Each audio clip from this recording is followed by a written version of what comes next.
नमस्कार, स्वागत है आपका। आप देख रहे हैं न्यूज़ 24। मैं हूं आपके साथ आशा झा। इस वक्त की बड़ी खबर के साथ इस बुलेटिन की शुरुआत हिजाब विवाद की बात करते हैं। इस मसले पर पाकिस्तान और यूएस को जवाब दिया है भारत ने।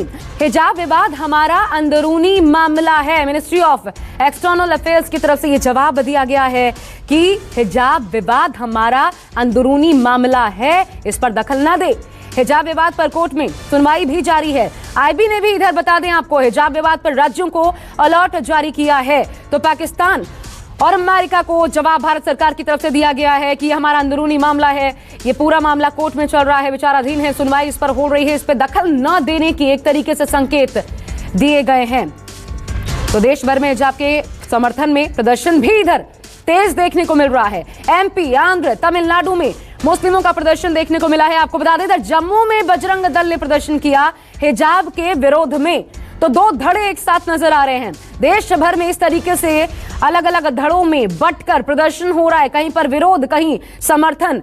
भोपाल में कुछ लड़कियों ने बुर्का पहनकर, हिजाब पहनकर वहां वॉलीबॉल खेला, क्रिकेट खेला। ये तमाम चीजें देखने को मिल रही हैं देश भर में। और देखिए कहां कहां ये तस्वीरें, पश्चिम गोदावरी, लुधियाना, प्रयागराज, विजयवाड़ा, कर्नाटका, तमिलनाडु, महाराष्ट्र, इन तमाम जगहों पर जमकर इस पर बवाल हो रहा है। और सियासत भी थमने का नाम नहीं ले रही। हिजाब विवाद की आग पूरे भारत में फैलती जा रही है। इस बीच कर्नाटक से निकली विवाद की चिंगारी ने महाराष्ट्र के मालेगांव, उत्तर प्रदेश के प्रयागराज के बाद तमिलनाडु के चेन्नई, आंध्र के पश्चिमी गोदावरी और विजयवाड़ा तक को अपनी चपेट में लिया है। पंजाब चुनाव के बीच वहां भी हिजाब विवाद भड़क उठा है। लुधियाना में भी हिजाब के समर्थन में आज प्रदर्शन हुआ। भड़कते हिजाब विवाद को देखते हुए आईबी ने भी इधर सभी राज्यों को अलर्ट जारी कर दिया है। चुनावी मौसम में इस बीच फिजा इस वजह से बिगड़ भी सकती है, लेकिन ये तमाम चीजें जो है वो देश का माहौल खराब कर रही हैं, वो भी तब जब मामला कोर्ट में है। इधर हिजाब विवाद के बीच देश में कॉमन सिविल कोड यानी कि एक देश एक कानून की मांग फिर तेज हो उठी है। उत्तराखंड के सीएम पुष्कर सिंह धामी ने तो ऐलान तक कर दिया, शपथ लेते ही गोवा की तर्ज पर कॉमन सिविल कोड लाया जाएगा, जिसमें विवाह, तलाक, जमीन जायदाद और उत्तराधिकार जैसे मामलों को रखा जाएगा। इससे पहले आपको बता दें, गिरिराज सिंह भी कॉमन सिविल कोड की वकालत कर चुके हैं। राष्ट्र रक्षा के लिए उत्तराखंड की सीमाओं की रक्षा तीनों ही आज उत्तराखंड ही नहीं बल्कि पूरे भारत के लिए अहम है। इस दृष्टि से आगामी नई बीजेपी सरकार अपने शपथ ग्रहण के तुरंत बाद न्यायविदों, सेवानिवृत्त जनों, समाज के प्रबुद्ध जनों और अन्य स्टेक होल्डर्स की एक कमेटी गठित करेगी, जो कि उत्तराखंड राज्य के लिए यूनिफॉर्म सिविल कोड का ड्राफ्ट तैयार करेगी। इस यूनिफॉर्म सिविल कोड का दायरा विवाह, तलाक, जमीन जायदाद और उत्तराधिकार जैसे विषयों पर सभी नागरिकों के लिए समान कानून, चाहे वे किसी भी धर्म पर विश्वास रखते हों, होगा। ये यूनिफॉर्म सिविल कोड संविधान निर्माताओं के सपनों को पूरा करने की दिशा में भी एक कदम होगा और संविधान की भावना को मूर्त रूप देगा। ये भारतीय संविधान के आर्टिकल 44 की दिशा में भी एक प्रभावी कदम होगा, जो देश के सभी नागरिकों के लिए समान नागरिक संहिता की संकल्पना प्रस्तुत करता है। ये कट्टरपंथी पूरे देश में, उत्तर प्रदेश, अलीगढ़ से लेके आजमगढ़, सारे जगह, जौनपुर, आजमगढ़, महाराष्ट्र, मालेगांव, पूरे दिल्ली, ये क्या है? ये सोची समझी रणनीति है। पीआईएफ जैसी संस्था जिस पर कहीं केरल ने रोक लगाई है, और ये लोग जानबूझ करके पूरे देश में भारत को बदनाम करने की कोशिश कर रहे हैं। पाकिस्तान की एंट्री हो गई आज, इसीलिए देश में जरूरत है एक देश एक कानून, कॉमन सिविल कोड होनी चाहिए। ये देश एक है, कानून भी अब एक होनी चाहिए। जी हाँ, तो पूरा मामला अंतर्राष्ट्रीय हो चला है हिजाब से जुड़ा। इधर एक और बड़ी खबर इस बीच है। बदायूं से अखिलेश यादव ने बीजेपी पर आज तीखा हमला बोला। उन्होंने कहा, जो गर्मी शांत करा रहे थे पहले चरण के बाद, उनकी गर्मी जनता ने शांत कर दी है। अखिलेश ने कहा, पहले चरण के बाद समाजवादी पार्टी की जीत तय है। साथ ही ये भी कहा, अगर बीजेपी आई तो जो पेट्रोल अभी 100 रुपए का है, 200 रुपए प्रति लीटर मिलेगा।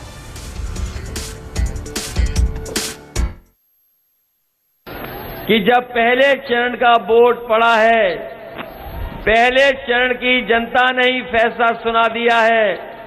जनता ने इंतजार नहीं किया 10 मार्च का, पहले चरण की जनता ने 10 फरवरी को ही परिणाम बता दिया कि आने वाले समय में गठबंधन की सरकार आने जा रही है।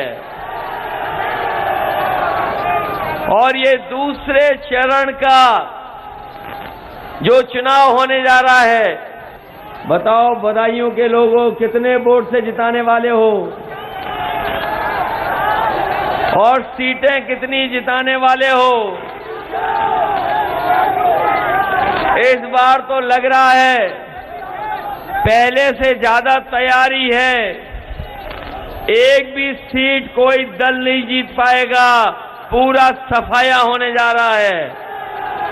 बीजेपी के लोग कहते थे कि हमारे गरीब हवाई चप्पल में चलने वाले हवाई जहाज पे चलेंगे, और जब से सरकार में आए हैं डीजल पेट्रोल इतना महंगा कर दिया है कि हमारे गरीब की गाड़ी और नौजवान की मोटरसाइकिल नहीं चल पा रही है। पेट्रोल 100 से पार हो गया कि नहीं हो गया। और ये भारतीय जनता पार्टी वाले आ गए तो हो सकता है पेट्रोल 200 से पार हो जाए। कह रहे हैं कि गर्मी निकाल देंगे। सुना है कि नहीं सुना कि उनके एक नेता कह रहे हैं कि गर्मी निकाल देंगे, लेकिन जैसे ही पहले चरण का चुनाव हुआ उनके कार्यकर्ता नेता ठंडे पड़ गए हैं। और जब यहां पर वोट पड़ेगा तो रहे बच्चे भी ठंडे हो जाएंगे। तो प्रचार का शोर चरम पर है, चाहे यूपी की बात करें या फिर उत्तराखंड की भी। बड़ी खबर उत्तराखंड से इस बार आपको बता दें, प्रचार के आखिरी दिन प्रियंका गांधी ने सीएम पुष्कर सिंह धामी की सीट खटीमा से बीजेपी पर आज जमकर हमला बोला। कहा बीजेपी की सरकारें केवल अपने बारे में सोचती हैं और अपने उद्योगपति दोस्तों के बारे में। जनता से उन्हें कोई लेना देना नहीं। खटीमा में प्रियंका गांधी, जो कि खुद जहां से विधायक हैं पुष्कर सिंह धामी, सुनिए क्या कहा प्रियंका गांधी ने। महंगाई इतनी ही है कि तेल नहीं खरीद पा रहे हैं, खाने पीने का सामान नहीं खरीद पा रहे हैं, रोजी रोटी नहीं बन रही है, और आपके सामने आकर क्या कहते हैं? धर्म की बात करते हैं। कैसा धर्म है ये? कैसा धर्म है ये इनका?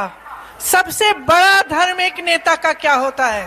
जनता की सेवा, जनता की सुविधा, जनता का विकास। और आज तमाम भाजपा के नेता आपके मुख्यमंत्री से शुरू होकर देश के प्रधानमंत्री तक सिर्फ अपने विकास के बारे में सोच रहे हैं, सिर्फ अपनी सुविधाओं के बारे में, सिर्फ अपने बड़े बड़े उद्योगपति दोस्तों के बारे में। आपके बारे में कोई नहीं सोच रहा। ये जो मुख्यमंत्री बैठे हुए हैं आजकल आपको बिंदियां और चूड़ियां बांट रहे हैं, इनसे पूछो रोजगार क्यों नहीं बांटे? इनसे पूछो हमारी जमीन क्यों छीनी? इनसे पूछो जब हमारे भाई बहन शहरों से वापस आ रहे थे तो तुम कहां थे? आज क्यों आए हो हमारे पास? जब हम संकट में थे, जब हमारे किसान भाई आंदोलन कर रहे थे तो तुम कहां थे? बहनों और भाइयों, आपके अधिकार रोज छीने जा रहे हैं।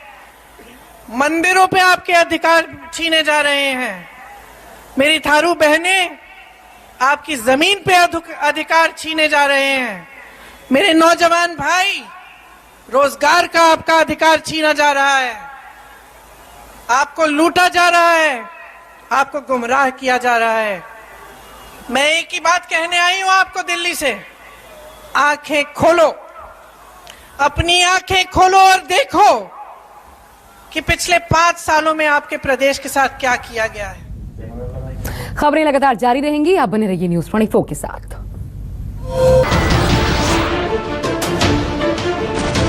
नमस्कार, मैं हूं मानक गुप्ता।